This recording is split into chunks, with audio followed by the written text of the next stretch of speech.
Welcome to Same Day, Different Century. I'm Zach. Today is June 28th. On the morning of June 28th, 1914, an assassination plot in Sarajevo failed. The conspirators scattered. The would-be shooter walked away dejected and convinced the mission was over.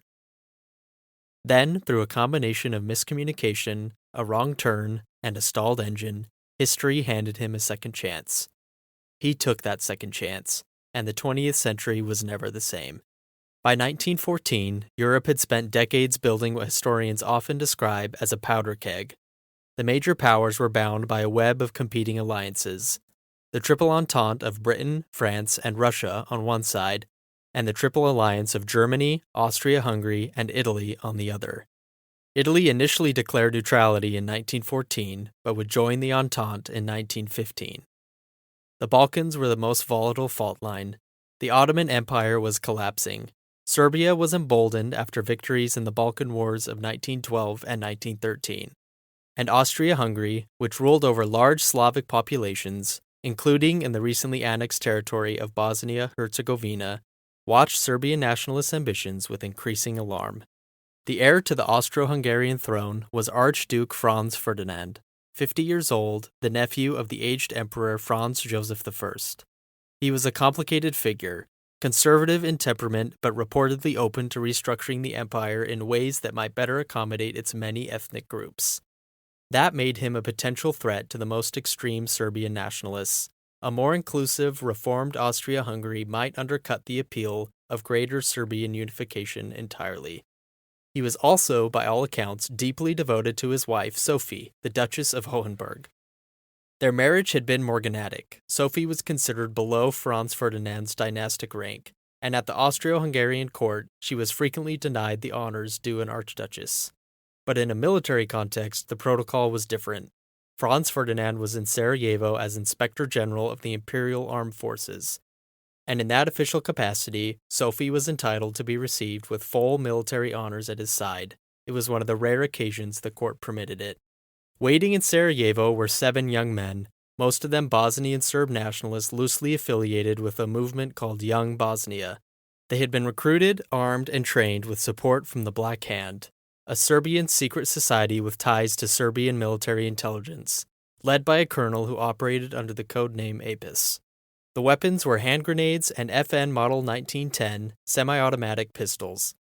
And one more thing had fallen into their hands. The Archduke's motorcade route had been published in Sarajevo's newspapers the day before. June 28th was not a randomly chosen date. In the Serbian national consciousness, it is St. Vitus Day, the anniversary of the 1389 Battle of Kosovo, in which a Serbian-led army fell to the Ottoman Turks. It's a date of mourning, martyrdom, and fierce nationalist meaning.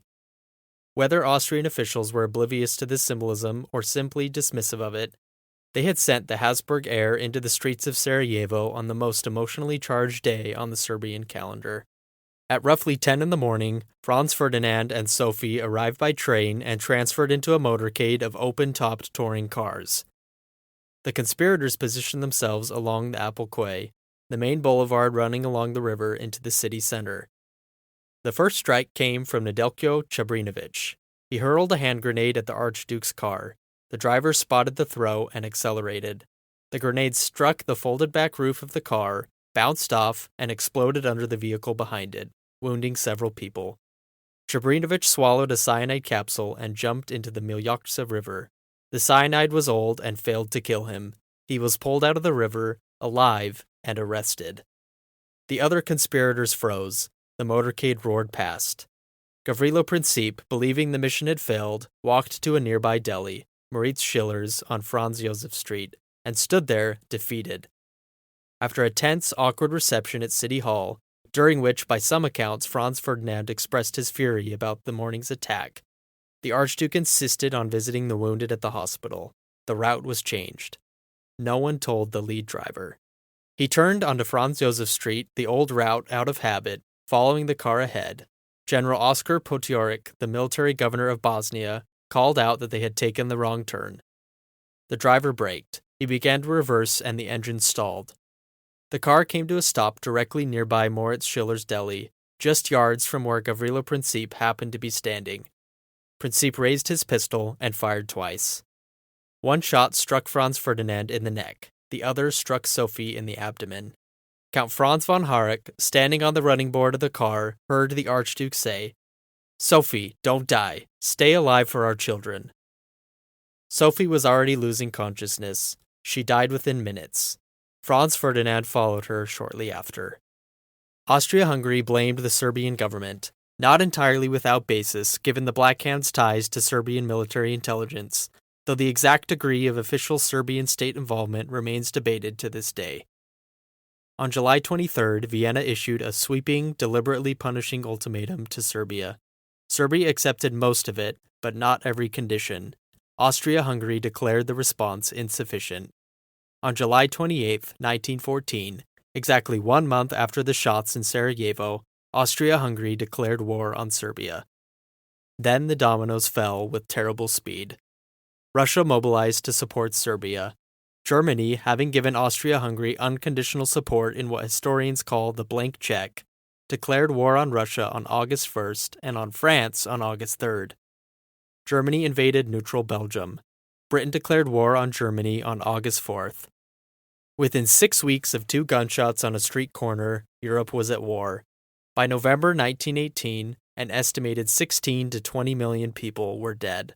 4 empires, Ottoman, Russian, Austro-Hungarian, and German, had ceased to exist.